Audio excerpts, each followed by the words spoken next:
नमस्तु नमस्तु नमस्तु। मंगलम भगवान वीरो मंगलम गणे मंगलम कुंद कुंदात्यो जयस्तु। सर्वमंगल मांगल्यम सर्वकल्याणकारकम प्रधानम सर्वधर्माणां जैनं जयतु शासनम् जैनं जयतु शासनम् जैनं जयतु शासनम्। नमः साराय स्वानुभूतिया सकास्ते चित्तस्वभावाय सर्वभावान्तरचित्ते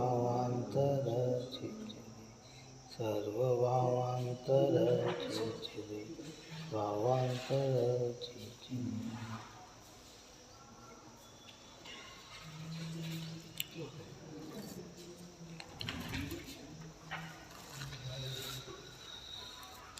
गाथा अपनी 268 और 269 पूर्ण हुई। भावार्थ में कल बात ये कही थी, ये अध्यवसान अज्ञान रूप है, इसलिए उसे अपना परमार्थ स्वरूप नहीं जानना चाहिए। ये मिथ्याभिप्राय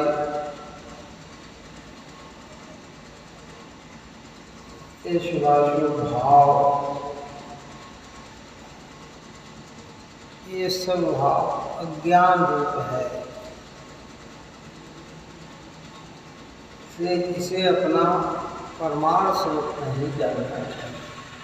ये मेरा स्वरूप नहीं है। मेरा स्वरूप तो क्या है? चैतन्य है। ध्यायक बना है, चिन्मात्र बना है, जो अनादि से है और अनंत काल तक रहेगा। आप कब से है? अनादि से। और ये अध्यवसान का भाव अनादि से तो है, परंतु अनंत काल तक रहने वाला नहीं है। ये परमार्थ नहीं। परमार्थ का अर्थ क्या होता है? वास्तविक, ओरिजिनल। ज्ञान तो आत्मा का क्या है? ओरिजिनल स्वभाव है, नेचुरल स्वभाव है। आत्मा में से सब निकल जाएंगे तो भी ज्ञान बना रहने वाला है ना? लेकिन ये विकार सदाकाल रहने वाले नहीं हैं। तो यहाँ कहते ये परमार्थ स्वरूप नहीं जानना चाहिए। उन अध्यवसान से ही आत्मा अपने को अनेक अवस्था रूप करता है। इन भावों से ही आत्मा अपने को क्या? अनेक अवस्था। वो अनेक अवस्था की चर्चा ऊपर लिखी। 4 गति 84 लाख योनिया, शुभाशुभ भाव, पदगल धर्म आकाश काल अन्य द्रव्य रूप, इन सबको अपना कब मानता है? इन अध्यवसान से ही अपना मानता है। तो सबसे पहले हमारी परिणति से अध्यवसान का विलय होना चाहिए। मिथ्या अध्यवसान का विलय होना चाहिए। नहीं, इसको भजन में कहा ना, हम न किसी के कोई न हमारा। मैं किसी का नहीं हूँ और कोई मेरा नहीं है। मैं मेरा ही हूँ, पर का ही है। और उसके बाद भी हमें पर अपना भाषित तो हो रहा है। यही अध्यवसान है। और ये अध्यवसान जीव का परमार्थ स्वरूप नहीं है, वास्तविक स्वरूप नहीं है। यदि आज तक हम इन अध्यवसानों से भिन्न नहीं पड़े ना, तो इन्हें अपना स्वरूप ही मान के बैठ गए। लेकिन ये अपना स्वरूप नहीं है। अपना स्वरूप तो चैतन्य है, ज्ञान स्वरूप है। शरीर इंद्रिय मन वाणी संयोग से भिन्न, 8 कर्मों की रचना से भी भिन्न, निपात के भावों से भी भिन्न, एक त्रिकाली ज्ञायक वो मेरा स्वरूप है। ये परमार्थ है, ये ओरिजिनल है, ये त्रिकालिक है। इसलिए यहाँ कहते हैं कि अर्थात उन्हें अपना मान कर प्रवर्तन करता है। अब जितना भी हमारा प्रवर्तन हो रहा है, पर मान के देखो, पर को अपना मानना मिथ्या दर्शन है, पर को अपना जानना मिथ्या ज्ञान है, पर को अपना मान कर प्रवर्तन करना मिथ्या चारित्र है। और पर को अपना ना माने तो मिथ्या दर्शन नहीं है, पर को अपना ना जाने तो मिथ्या ज्ञान नहीं है, पर को अपना मानकर आचरण न करे तो मिथ्या चारित्र नहीं है। महाराज के भी आचरण होते हैं, लेकिन वो अपना मानकर आचरण नहीं करते। टोडरमल साहब ने लिखा कि वहाँ परद्रव्य और प्रभाव तो होते हैं, लेकिन उनमें अहंकार ममकार नहीं होता है। क्या परद्रव्य तो संयोग रूप में तो निमित्त जैसी भूमिका में है, वैसा आएगा ना। अभी हम क्या अपना मानकर प्रवर्तन कर रहे हैं, तो जो अपना मानकर प्रवर्तन कर रहे हैं यही मिथ्या अध्यवसान है और यही मोटे तौर पर बंध का कारण है।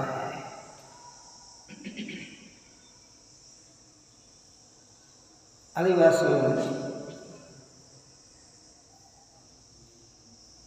तो दृष्टि का परिवर्तन इसी को कहते हैं कि नहीं, हर अवस्था में, हर जगह, हर कार्य करते हुए हमें अपना ख्याल बना रहे कि मैं तो चैतन्य भावी हूँ। शरीर नहीं है ये बात नहीं कह रहे, इंद्रियां नहीं है ये बात नहीं है, मन वाणी नहीं है ये बात नहीं, कर्म नो कर्म नहीं है ये बात नहीं, शुभ शुभ भाव नहीं है ये बात नहीं, भार संयोग नहीं है ये बात नहीं, सब है पर मैं उस रूप नहीं हूँ और वो मुझ रूप नहीं है। बस इतनी बातचीत, इतनी बातचीत।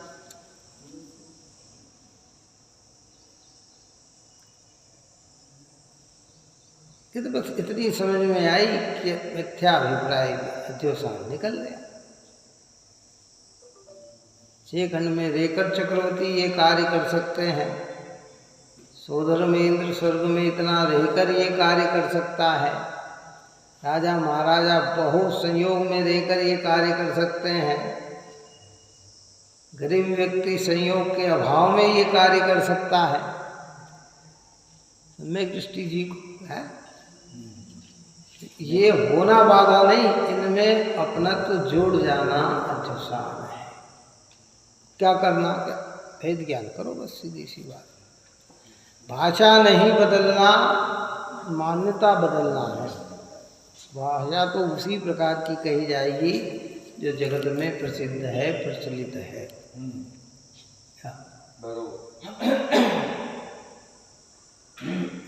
है कोई बहुत बड़ा व्यक्ति हो, मोदी जी हो समझ लो, जगह जगह जाए, अलग अलग प्रदेश में जाए, अलग अलग जगह जाए, जिस जिस क्षेत्र में जाते हैं वहाँ के क्षेत्रवासी उन्हें वो की वेशभूषा पहना देते हैं। क्या लेकिन वो घर में कैसे आते हैं?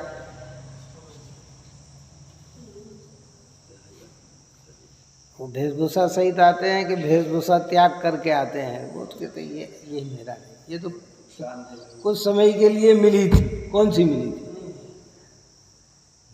अपने घर में कैसे है ऐसे कहते हैं ये सब आवरण है, ये जितना भी है संयोग ऐ संयोग में। लेकिन जब निज घर में आए तो कैसा, निज घर की आस्था बनाए तो कैसी, मैं तो एक चैतन्य स्वभावी हूँ। है प्रसंग बनेंगे, सब बनेंगे। आप और हम छोड़ना चाहे तो इंद्रिय समय के पहले नहीं छूटेगी, हम छोड़ना चाहे तो शरीर समय के पहले नहीं छूटेगा। क्या हम संयोग छोड़ना चाहें तो भी समय के पहले संयोग नहीं छूटेगा। लेकिन इसका परिणाम छूट सकता है, जिसको यहाँ अध्यवसान कहा है ना। अभी इसी के अर्थ रूप कलश रूप काव्य कहते हैं 172 नंबर का कलश।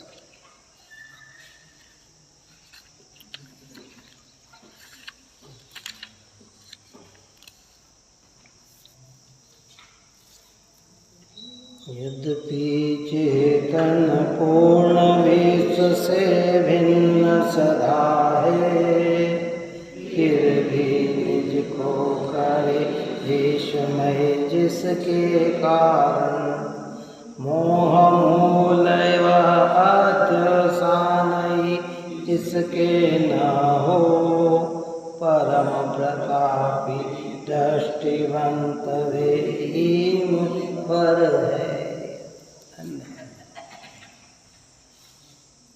क्या कहते हैं कि यद्यपि चेतन पूर्ण विश्व से भिन्न सदा है, यद्यपि चेतन पूर्ण विश्व से भिन्न सदा है, सदा है। अनादिकाल पहले भी हम भिन्न ही थे, आज भी भिन्न ही हैं, कल भी भिन्न ही रहेंगे, पर ऐसी आस्था हमारे अंदर नहीं है तो भिन्न ही है। क्या करें? यद्यपि चेतन पूर्ण विश्व से भिन्न सदा है, पूर्ण विश्व से, संपूर्ण विश्व से एक तरफ मेरा चेतन आत्मा और एक तरफ संपूर्ण विश्व। क्या समझे? उस संपूर्ण विश्व की व्याख्या में स्थूलतया पुद्गल, धर्म, अधर्म, आकाश, काल और अनंत जीव, और उसके बाद उसकी परिणति रूप से अगर देखा जाए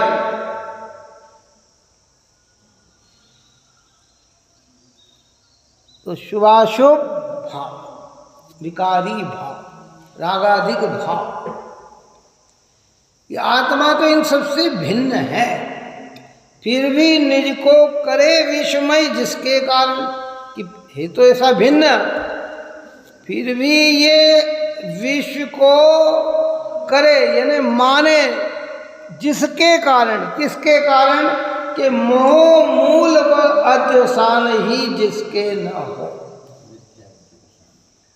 ये मोह मूल, अध्यवसान का मतलब है मोह का परिणाम, मूल में जिसके मिथ्यात्व पड़ा हुआ है, ये अध्यवसान जिसके न हो, परम प्रतापी दृष्टिवंत वे ही मुनिवर है।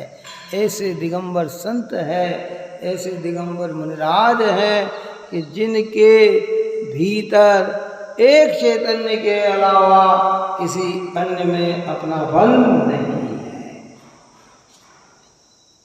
परम प्रतापी है वो, उत्कृष्ट दिगंबर संत यानी क्या? महान महान पवित्रता जिनकी परिणति से झलकती है, अंदर में शुद्धात्मा जिनकी दृष्टि में निरंतर उछलता है, और बाह्य में उत्कृष्ट भाव जिनकी परिणति में दिखते हैं, संसार शरीर भोगों के प्रति उदासीनता को लिए हुए, एक ज्ञान में ही रत लिए हुए, ऐसे दिगंबर संत ही धन्य है। मुनिराज के 3 कषाय के अभाव की निर्मलता सदा काल प्रवर्तती है। इतना जब तक मुनि दशा है ना, केवल ज्ञान नहीं होगा, और मुनि दशा में है और शुद्धात्म अनुभूति में आया हुआ है, तो उन्हें अनंतानुबंधी नहीं, अप्रत्याख्यान नहीं, प्रत्याख्यान नहीं, है ना, इतनी तो निरंतर शुद्धि वर्तती है। स्वरूप में रहे, एकाग्र हो जाए, सिद्धोपयोग में रमण करे, तो संजलन कसाई भी उपशांतता को प्राप्त हो जाती है। और अगर वे छठे गुण स्थान में आए तो भी 3 कषाय का तो सदा उनकी परिणति में अभाव है। बात ही समझ में नहीं आई। 3 कषाय यानी 4 चतुष्क में 3 चतुष्क का अभाव है। और 3 कषाय का मतलब ये नहीं लेना कि क्रोध नहीं है, कि मान नहीं है, कि माया नहीं। अनंतानुबंधी क्रोध मान माया लोग, अप्रत्याख्यान का क्रोध मान माया लोग, प्रत्याख्यान का क्रोध मान माया लोग, ये उनकी परिणति में नहीं है, संजलन का है। और वो संजलन की जो कषाय है उसकी बहुत कम लिमिटेशन, उसकी मर्यादा है। इससे ज़्यादा उसकी मर्यादा है नहीं, बहुत छोटे समय की मर्यादा है उसकी। अज्ञानी को इन बातों की खबर नहीं, आप और हमें खबर नहीं है। हम सारे विश्व को निज रूप करते हैं, अपने को विश्व रूप मानते हैं। यहाँ कहते हैं कि विश्व अलग और तुम्हारा चैतन्य आत्मा अलग। हमें तो भाषित नहीं हो रहा कि भाई यही तो ज्ञान है। क्यों? बात आई समझ में नहीं। कोई वस्तु सामने पड़ी हुई हो और हम कह रहे हैं ये है, और दूसरा कह रहे नहीं साहब मुझे तो दिखता ही नहीं है, मुझे तो दिखता ही नहीं है। भाई यही तो तुम्हारा अंधापन है, तुम्हारी आँख खराब है। क्या समझ? वस्तु सामने पड़ी और नहीं दिख रही है ना, तो फिर क्या खराबी कहाँ है, वस्तु में कि तुम्हारी आँख में? कि तुम्हारी आँख में खराबी है। वस्तु स्वरूप ऐसा सौंदर्य है और हमें दिख नहीं रहा है, तो आचार्य कह रहे यही तो तुम्हारा मोह है। क्या? जन्म से अंधे व्यक्ति का कल्याण तो हो सकता है, लेकिन मोह से अंधे व्यक्ति का कल्याण नहीं है। ऐसे वो जन्म से अंधा हो ना, वो तो सम्यक दर्शन प्राप्त कर सकता है, लेकिन मोह से अंधा अगर कोई हो, जिसे भेद ज्ञान नहीं प्रकट हुआ हो, परमात्मा का ओरिजिनल स्वरूप समझ में नहीं आया हो, सारे जगत को निज रूप करता हो और अपने को जगत रूप मानता हो, ऐसा व्यक्ति कभी भी सम्यक दर्शन प्राप्त नहीं कर सकता। कभी भी का मतलब जब तक ये भाव रहे तब तक वो सम्यक दर्शन की प्राप्ति नहीं कर सकता। क्या? हाँ, देखिए श्लोकार्थ में कहते हैं, विश्व से समस्त द्रव्य से भिन्न होने पर भी आत्मा जिसके प्रभाव से अपने को विश्व रूप करता है, कर्ता का अर्थ क्या बताया? मानता है। ऐसा यह अध्यवसाय कि जिसका मोह ही एक मूल है, वह जिसके नहीं है वे ही मुनि है। यानी ये बात सिद्ध हो गई, जितने भी जिसको हम नमो लोए सौ सावणम कहते हैं कि लोक में विराजमान समस्त साधु भगवंतों को हम नमस्कार करते हैं, कहते जिनके मोह नहीं है वे ही मुनि हैं। जो विश्व को अपने रूप नहीं करते और अपने को विश्व रूप नहीं करते हैं वे ही मुनि हैं। अगर वे बाह्य परिग्रह का त्याग करके भी अंतरंग में अपने को अन्य रूप और अन्य को अपने रूप मानते हैं, तो वहां भी मुनित्व की सिद्धि नहीं है।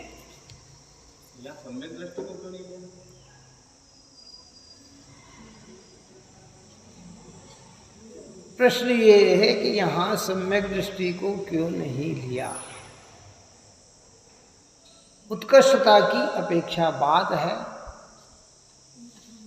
प्रकट प्रैक्टिकल में दिखाई देती है वो बात, इसमें अंतरंग बहिरंग की व्याप्ति की बात कर दी हुई।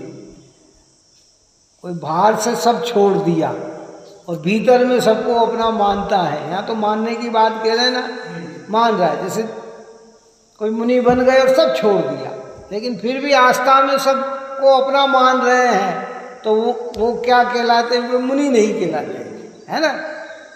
यहाँ कह रहे बाहर में होते हुए भी, क्या समझ में आया? जो पर को अपना न माने हुए सम्यक दृष्टि, और बाहर में जिसके किंचित भी नहीं है और अंतरंग में भी जिसके किंचित नहीं है, वे मुनिराज होते हैं। बाहर में भी किसी को अपना नहीं मानते और अंतरंग में भी किसी को अपना नहीं मानते। बाहर में धन्य धान आदि 10 परिग्रह नहीं है और अंतरंग में मोह का मिथ्यात्व का परिग्रह नहीं, कषाय का परिग्रह नहीं है, वे ही मुनि हैं, कि वे मुनिराज हैं। ये दिगंबर संत हैं जो अल्प समय में ही मोक्ष को उपलब्ध करेंगे, मोक्ष की प्राप्ति करेंगे, पूर्ण सुख का भोग करेंगे, पूर्ण शांति का भोग करेंगे। अपने को पर रूप करते हैं, पर को अपने रूप करते हैं। और देखो ये बाहर का पाप, मैंने उस रोज भी कहा था कि ये जो 5 पाप है ये इंद्रियों से दिखते हैं, काई से दिखते हैं, लेकिन ये मिथ्यात्व का पाप इंद्रियों से दिखाई नहीं देता। ये अध्यसान का परिणाम इंद्रियों से दिखाई नहीं देता, ये ज्ञान से दिखाई देता है। तो इंद्रियों से पाप दिखे उसे तो हमने कई बार छोड़ा, लेकिन जो ज्ञान से पाप दिखता है उसे आज तक नहीं छोड़ा। बात ही समझ में नहीं आई, समझ ही नहीं पाता है ना। इंद्रियों से पाप तो छोड़ दिया। ये मंदिर में आए, कुछ नहीं बोलना, कुछ नहीं करना, ये लेकिन यहाँ बैठ कर भी विकल्प कर रहा है, तो ये कौन समझ पाएगा? ये तो ज्ञान ही जान पाएगा ना। बाहर की दिगंबरत्व को देखकर, सारे वस्तुओं का त्याग देखकर सारे लोग जय जयकार करेंगे, करना भी चाहिए। लेकिन ये उनके लिए समझने की बात है कि अगर मैं निज को पर रूप और पर को निज रूप करता हूँ तो अध्यवसान मोह का मूलक है। काय का मूलक है? मोह का मूलक है। ये मिथ्या भाव है और यही बंध का कारण है। जब तक ये भाव रहेगा तब तक मिथ्यात्व का बंधन होता ही रहेगा। एक स्थूल मिथ्यात्व, एक सूक्ष्म स्थूल मिथ्यात्व तो कदाचित इंद्रियों से भी पकड़ में आ जाता है, कदाचित का है, वो भी सर्वथा पकड़ में आए या ना आए।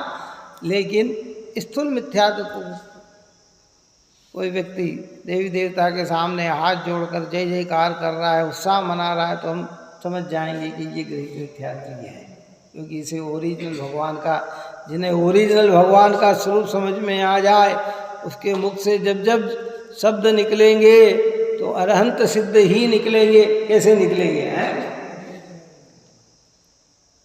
भगवंतों के नाम स्वरूप ही निकलेंगे, अन्य नहीं निकल सकता। वो राम भी कहेगा तो भगवान का स्वरूप ख्याल में है तो राम, ब्रह्मा भी कहेगा तो भगवान का स्वरूप ख्याल में है तो नाम, शिव भी कहेगा तो भगवान का स्वरूप ख्याल में है तो शिव।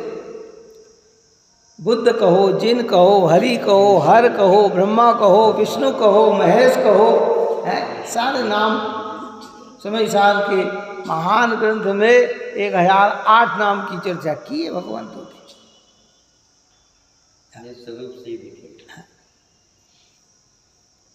इसलिए जो भाव हमारे हैं,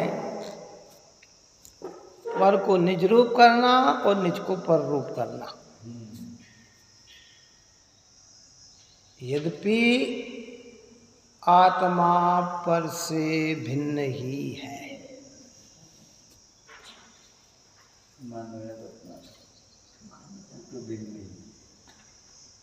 अपन ने क्या दृष्टांत दिया था पहले, इसो ये कोहिनूर हीरा है, कोहिनूर हीरे को जहाँ रखा जाए, सौंदर्य उस पर ताव लपेटा जाए, उसके बाद उसकी चांदी की डिबिया बनाई जाए, उसके बाद उसको रखने के लिए तिजोरी बनाई जाए, उसके बाद उस तिजोरी को रखने के लिए कमरा बनाया जाए, कमरे के बाद उसका मकान बनाया जाए। अब इतनी सारी चीजें हैं, बोलो वो हीरा अकेला है कि सब रूप है? आज भी कैसा है हीरा? वो जिससे ताव से जो लपेटा ताव रूप हो गया कि कुछ कणिका ताव में चले गई और कुछ ताव की कागज की पन्नी हीरे में चली गई, नहीं गई। कहाँ सब रूप से जा सकता है, लेकिन वो हीरा कैसा है?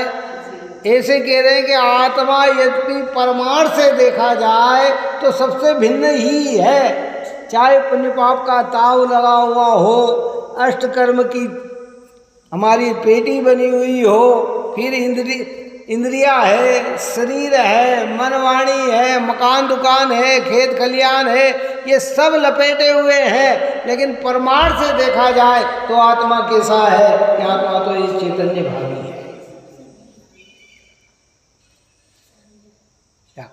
अब जिसे ख्याल, जिसने एक बार हीरे को देख लिया, हमने देख लिया हीरे को और तिजोरी में रख दिया, और कर्म योग से हम शिखर जी चले गए और वहाँ हीरे को देखना है तो बोलो कैसे देखेंगे? पहले मकान देखेंगे, क्यों है?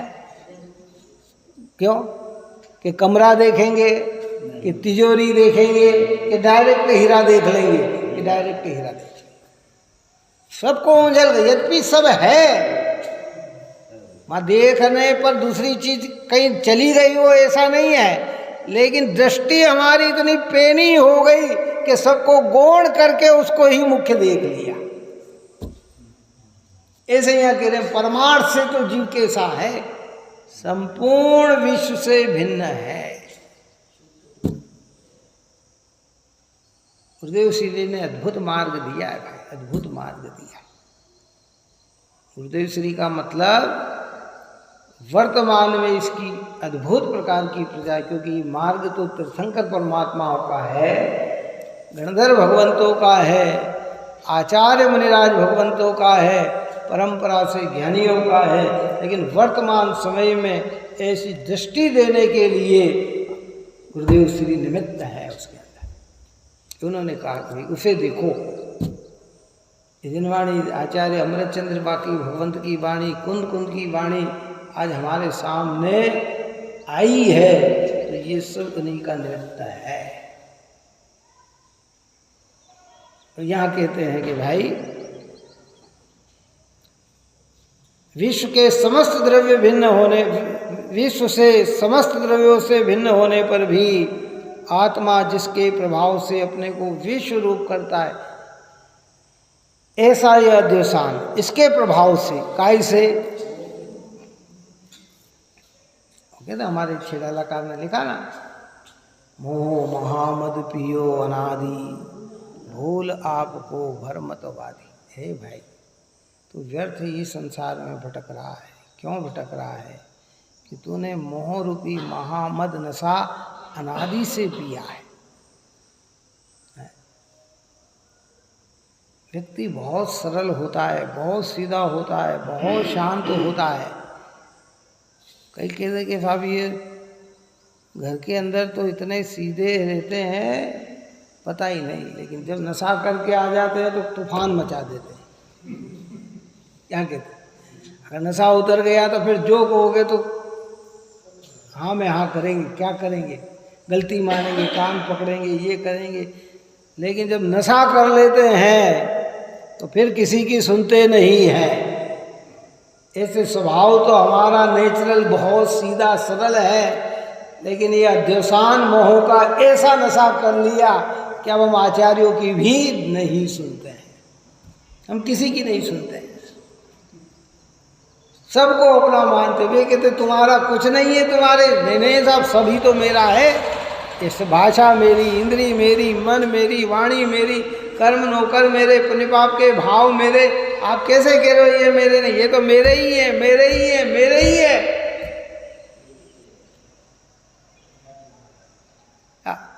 ऐसा ही अध्यफान जिसका मोह ही एक मूलक है, वह जिसके नहीं है वे ही मुनि है, वे ही साधु है।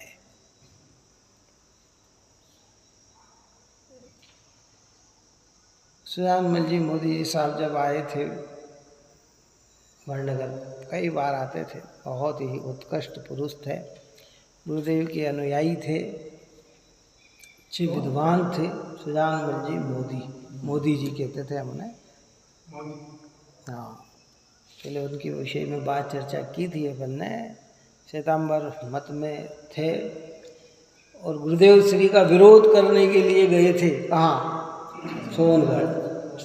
उधर सुना था गुजरात में जब गुरुदेव श्री की प्रभावना चल रही थी, सारे लोग परिवर्तित हो रहे थे, सब उधर भाग रहे थे।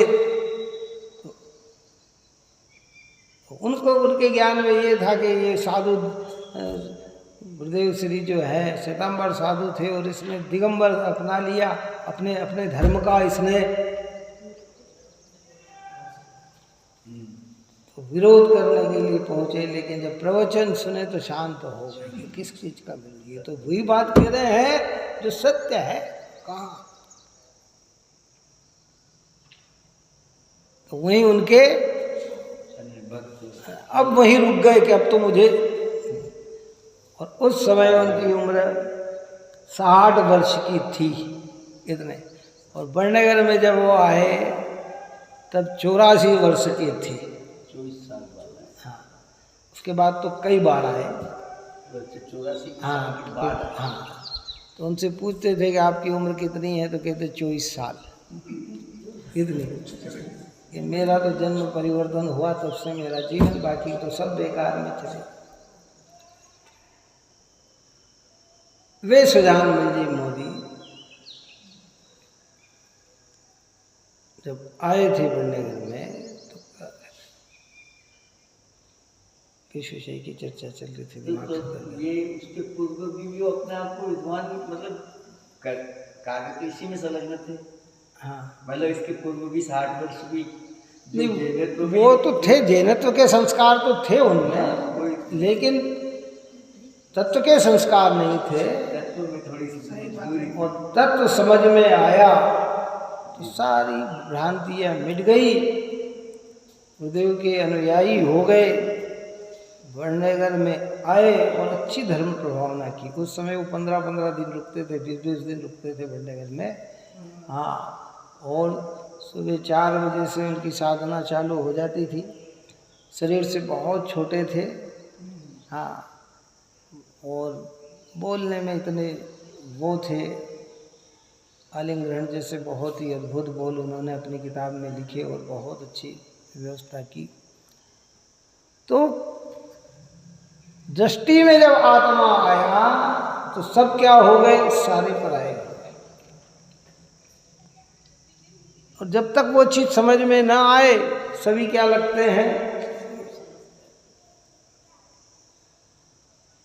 यहाँ कहने का अभिप्राय अपना ये है, विषय ही भूल गए अपन, किस विषय पे चर्चा उनकी बात आई थी, हैं? तो इसलिए कहते हैं कि वे जिनके नहीं है वे ही मुनि हैं। यह अध्यफान जिनके नहीं है वे मुनि कर्म से लिप्त नहीं होते, यह अब गाथा के द्वारा कहते हैं। अब जिनके ऐसा अध्यवसान नहीं है वे मुनिराज कर्म से भी लिप्त नहीं होते हैं। ज्ञानी भी कर्म से लिप्त नहीं होता, लेकिन ज्ञानी एक कषाय के अभाव जितना, और मुनिराज 3 कषाय के अभाव के जितना। कितना? चौथे गुण स्थान में मिथ्यात्व अनंतानुबंधी का आश्रय रुक जाता है। कितना रुकता है? मिथ्यात्व अनंतानुबंधी संबंधी बंद नहीं होता। पंचम गुण स्थान में अप्रत्याख्यान आवरणी कर्म संबंधी बंद नहीं होता। मुनिराज को प्रत्याख्यानावरणी कर्म संबंधी बंध नहीं होता, बाहुल्यता से बंध नहीं होता। अब 3 कषाय का अभाव है, 1 कषाय का सद्भाव है, उसमें भी अशुभोपयोग का तो अस्तित्व ही नहीं है। तो ऐसा कहते हैं कि मुनिराज को कर्म का बंधन ही नहीं होता है, जबकि गुणस्थान श्रेणी में कर्म का बंधन 10वें गुणस्थान तक अबुद्धिपूर्वक बताया, 6ठे गुणस्थान तक बुद्धिपूर्वक बताया, क्या 7वें से लेके 10वें गुणस्थान तक अबुद्धिपूर्वक कर्म होता है क्या, ये व्यवस्था है। लेकिन स्थूलता की अपेक्षा कहते हैं, जैसे जब दृष्टि की बात चलती है तो क्या क्या दृष्टांत दिए दे के समझाया था। ऊपर की गाथा में कहा कि संसार का मूलक है मिथ्यात्व और अनंतानुबंधी, जिसके मिथ्यात्व अनंतानुबंधी नहीं उसको कहते हैं संसार का अभाव हो गया।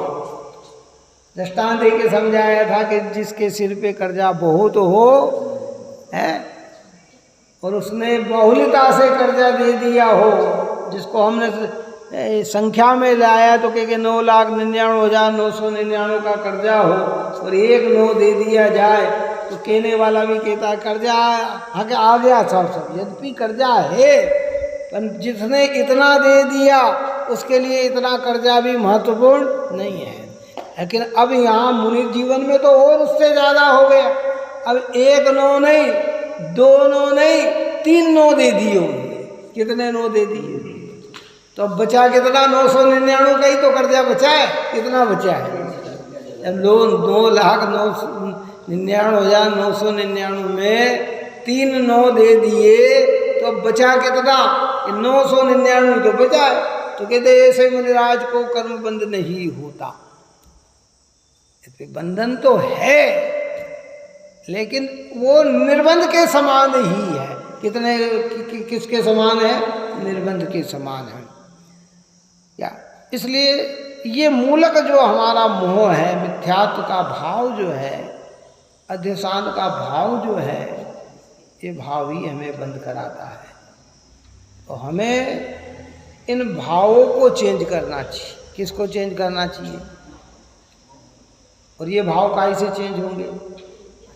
मुझे मिथ्यात्व नहीं करना, मुझे मोह नहीं करना, मुझे मोह नहीं करना, मुझे मोह नहीं करना, कि ऐसा विकल्प सालों तक करेंगे ना तो भी मोह नहीं। इसका सीधा अर्थ है कि तत्व ज्ञान का अभ्यास करें, भेद ज्ञान का अभ्यास करें, आत्मा को एक पल्ले में रखे, अन्य को दूसरे पल्ले में रखे।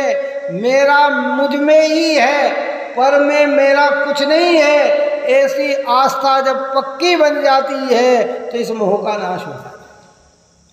और फिर इसके प्रति जो राग है वो उत्कृष्ट भूमिका आचरण के द्वारा वो राग भी छूट जाता है।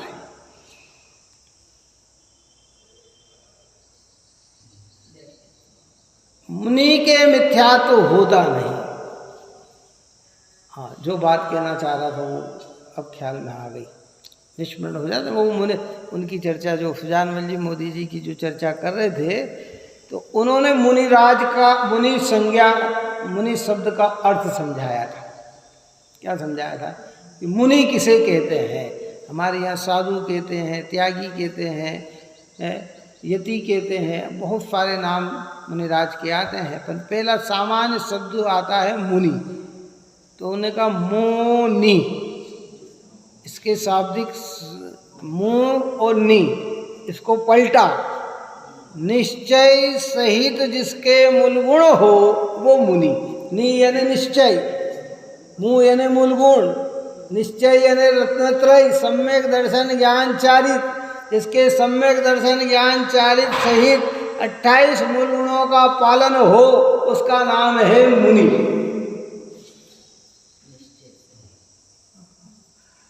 बात समझ में आई कि नहीं? ये उनके शब्द का अर्थ बता रहा हूँ। उन्होंने जो बताए थे उस प्रसंग में उनका नाम याद आया था। क्या उस समय स्मरण से बात निकल गई। क्या मुनि यानी क्या?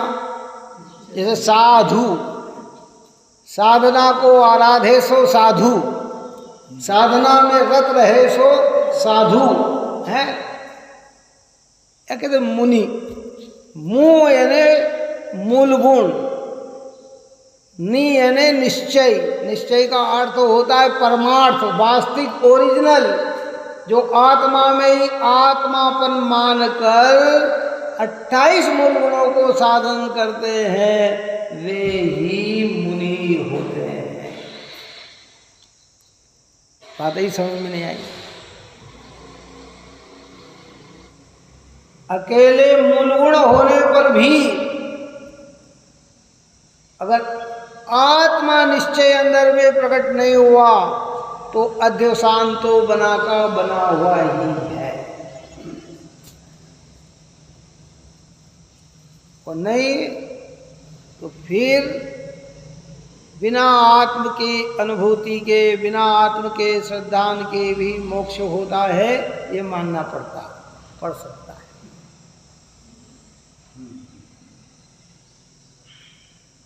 सोच यहाँ पर कितनी महानता है इस जीव शासन में।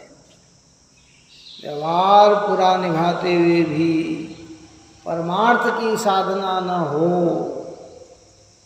तो आत्मा का कल्याण नहीं। पूरा, हाँ, वो कल्याण तो हो सकता है। कौन सा कल्याण? स्वर्ग जाना, भोग भूमि में जाना, अनुकूलता मिलना, जय जयकार होना, ये तो सब मिल सकती है। लेकिन देखो एक और बात है, कल्याण मतलब क्या? हमारा कल्याण हो, इसमें सीधा अर्थ ये है कि तुम्हें सौख्य प्रकट हो। कल्याण हो का मतलब क्या? तुम सुखी रहो। और सुखी कैसे होगा? आंखों से दिखेगा तो संयोगों से सुखी दिखाई देगा, लेकिन ज्ञान से देखेगा तो संयोग सुख का कारण नहीं है, स्वभाव ही सुख का कारण है। क्या क्या सुख का कारण है?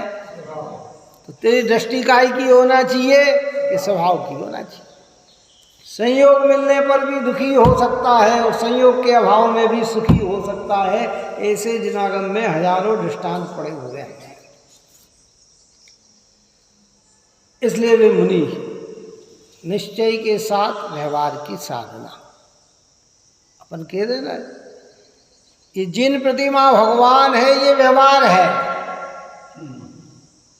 और इसमें अनंत चतुष्टय की स्थापना है, वो निश्चय है। क्या है? निश्चय के साथ व्यवहार है तो पूजनीय है। अकेला व्यवहार है और निश्चय नहीं है तो पूजनीय नहीं। अभी जितने भी दुकान, हम तो बताया था ना, उस कहा था ना कि जयपुर के अंदर 300 दुकान प्रतिमा बेचने वालों की है, जो दुकान में जूते चप्पल सहित प्रवेश करते हैं, बेचते हैं, दिखाते हैं, ऊपर उनके हाथ लगाते हैं, ये करते हैं, टेके से खड़े हो जाते हैं, चाय का कप उनके माथे पे रख देते हैं। समझ में आ रही बात के? और निश्चय हो गया, अब ये व्यवहार है, अब यहाँ जरा सा भी अभिनय बर्दाश्त नहीं किया जा सकता है। क्यों है? कोई भगवान की प्रतिमा के सहारे खड़ा हो के यूँ बैठ जाए तो, खड़ा हो जाए तो स्वीकार कर लेगा कोई? नहीं, अरे भाई क्या कर रहा है, महापाप हो जाएगा, ये तेरी गति बिगड़ जाएगी, है कि नहीं? बिल्कुल धीरे से है। तो निश्चय है, अनंत चतुष्टय निश्चय, और ये सौम्य मुद्रा व्यवहार, रत्नत्रय निश्चय और 28 मूल गुण व्यवहार, और निश्चय के साथ व्यवहार है तो उन्हें वो अध्यवसान नहीं है, मोह मूलक अध्यवसान नहीं है, तो उन्हें बंधन भी नहीं होता है। फिर उन्हें बंधन भी नहीं होता। बात ही समझने, तो जिन मार्ग है तो भाई देखो अद्भुत प्रकार का है। इसलिए कहा कि प्रभाव में न बहना, सम्यक प्रकार से बहना। बहुत तेजी से बह रहा हो ना पानी, बह रहा कि चलो बह जाओ, अपने तो क्या, अपने को मेहनत ही नहीं करनी पड़ रही है और अपन तो बह रहे हैं, बह जाओ भैया। आगे जाके इतनी भयंकर खाई आएगी तुम्हें पता नहीं लगेगा। यहाँ तो तुम्हें कुछ पुरुषार्थ नहीं दिख रहा है, क्या बहरे जा रहे हो, बहरे जा रहे हो, बहरे जा रहे हो, और वो जाके ऐसे खड्डे में गिराएगा कि फिर तुम ऊपर आ भी नहीं पाओगे। और सम्यक प्रकार से बहोगे तो क्या है, पुरुषार्थ करके बहोगे तो क्या है कि किनारे की ओर जाओगे, जहां तक बहना वहीं बहोगे और अपना कार्य कर लोगे।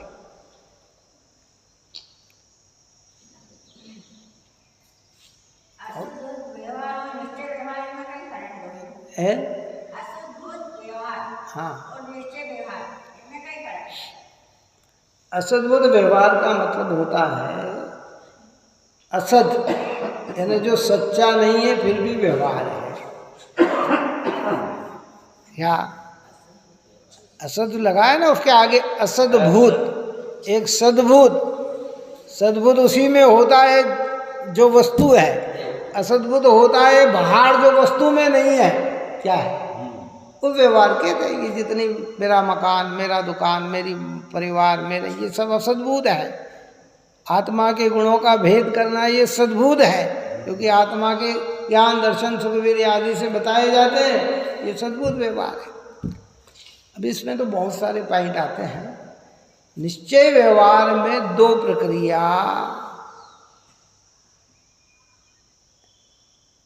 व्यवहार का अर्थ उपचार, निश्चय का अर्थ परमार्थ।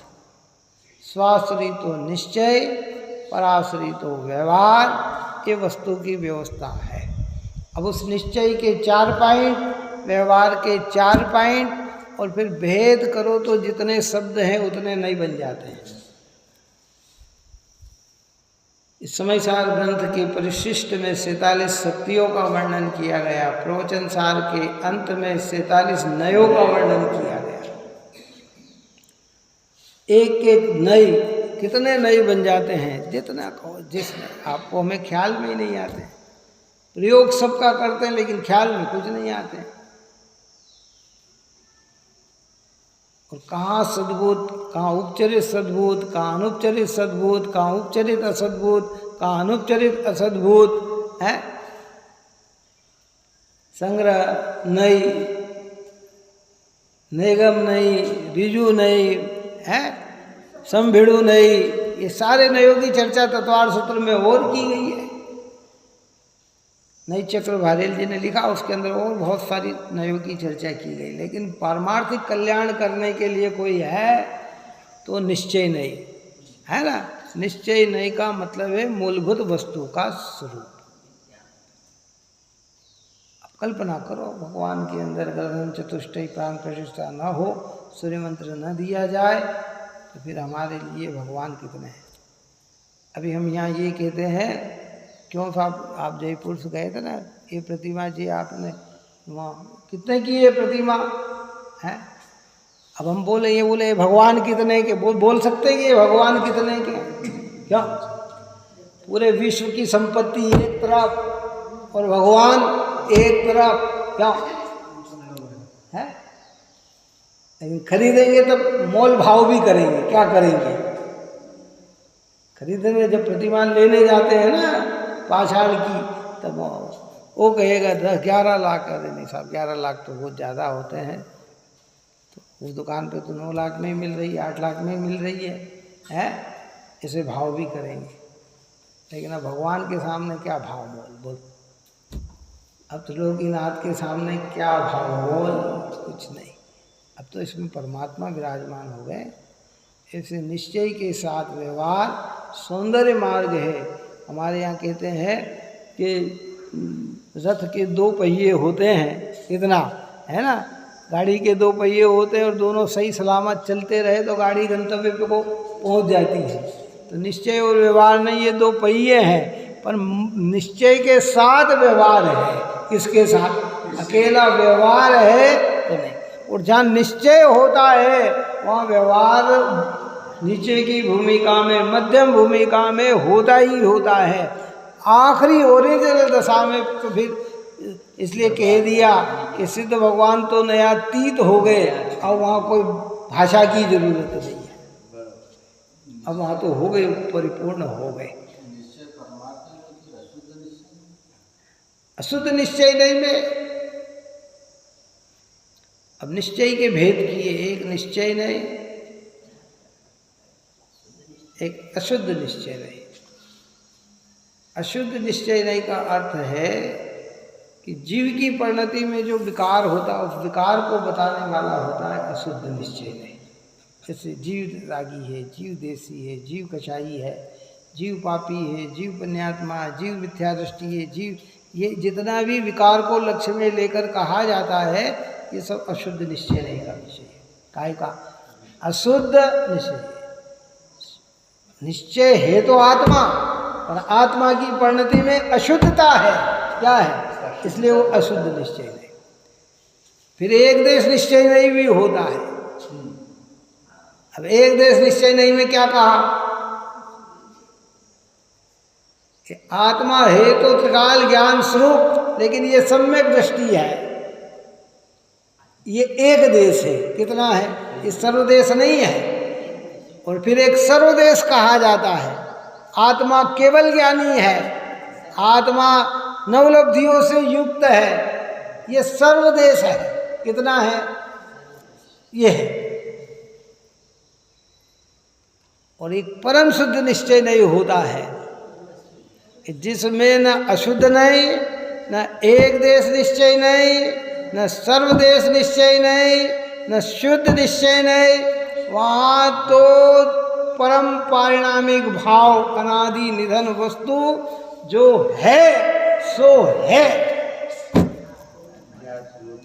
नहीं अप्रमत्त प्रमत्त नहीं, जो एक ज्ञायक भाव है।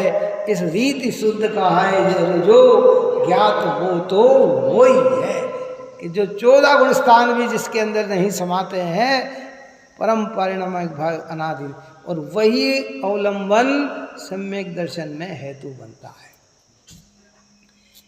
एक देश निश्चय नहीं के अवलंबन से देखो सम्यक नहीं प्रकट हो सकता।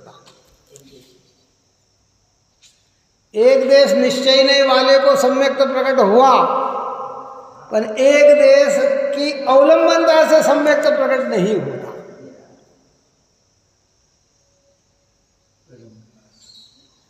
खुद गजब की बात है ये। क्या बात समझ में आई? फिर से समझ लो। एक देश नहीं के अवलंबन लेने वाले के सम्यक प्रकट नहीं होता। जिन्हें सम्यक दर्शन प्रकट हुआ उन्हें एक देश निश्चय नहीं प्रकट हुआ, पर सम्यक दर्शन एक देश निश्चय नहीं का अवलंबन लेने से नहीं होता। सम्यक दर्शन का विषयभूत वस्तु तो त्रिकाली ध्रुव परम पारिणामिक भाव जो परम शुद्ध निश्चय नहीं का विषय है।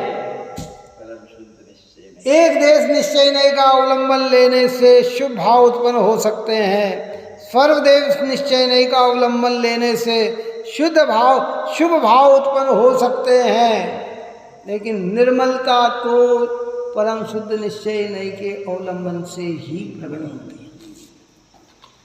हमने केवल समय हो गया 2 मिनट लगे। ये केवल ज्ञानियों की हम महिमा गा रहे हैं, ये सब शुभ भाव प्रकट हो न, केवल लब्धि रमा धनंत अनंत की जितने भी गुणों से उनकी महिमा गाई जा रही है, लेकिन सम्यक काहे से होगा? और ये बात हम नहीं कह रहे हैं, ये बात वो कह रहे हैं, परमात्मा कह रहे हैं। अंतिम बात कह के पूर्ण करते हैं। उस दिन जो कहा था भारेल जी ने अपनी उसमें कहा कि जिनवर के दर्शन पूजन से पापों का पुंज प्रलय होता, श्रुत के वचनामृत सुनने से विपरीत विभाव विलय होता, धन रूप दिगंबर दर्शन से मन रूप मयूर मुदित होता। ये 3 बात कही। कितनी बात कही? भगवान के दर्शन पूजन करने से क्या लाभ? कि पाप भाव का विनाश होता है। जिनवाणी पढ़ने सुनने से क्या लाभ? कि हमारी विपरीत मान्यता धृत मिथ्यात्व टूट जाता है। और निर्ग्रंथ मुनिराज को देखने से क्या मन प्रसन्न आनंदित हो जाता है। जैसे बादल को देखकर मयूर नाचने लग जाता है, ऐसे जिन मुद्रा को देखकर ज्ञानी का हृदय प्रसन्नचित हो जाता है। पर निजनाथ निरंजन अनुभव से समकित का सूर्य उदित होता। अब सम्यक दर्शन कहाँ से लाएगा ये जीव? निजनाथ निरंजन। वो निजनाथ निरंजन यानी तेरा जो परम पारिणामिक भाव जो तेरे अंदर विराजमान है, जो परम शुद्ध निश्चय नहीं का विषय है, उसका अवलंबन लेने से ही सम्यक्त की आराधना होती है। उपचार से भगवान की का पे भी आरोप आता है। किस पे आरोप आता है? जिन दर्शन को देखते ही सम्यक दर्शन हो जाते हैं, ऐसा भी आरोप आता है। लेकिन समझना वही कि जिन मुद्रा के स्वरूप को विचार कर सब ओर से दृष्टि हटाकर जब अपने ज्ञायक पे दृष्टि ले जाता है तो सम्यक दर्शन की आराधना हो जाती है। तो ज्ञानी से पूछा जाए कि सम्यक दर्शन कैसे उत्पन्न हुआ, तो वो ये नहीं कहेगा कि आत्मा की आराधना से हुआ। व्यवहार पक्ष क्या कहेगा? भगवान के दर्शन करने से सम्यक दर्शन। धन्य है मेरे भाग्य है। इस प्रकार की चर्चाएं कही है। आप और हम सभी और गंभीरता से इस विषय पे विचार करें, चिंतन करें और अपनी आस्था को सही रूप बनाएं। यही मंगल भाव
ज्ञानी के ज्ञान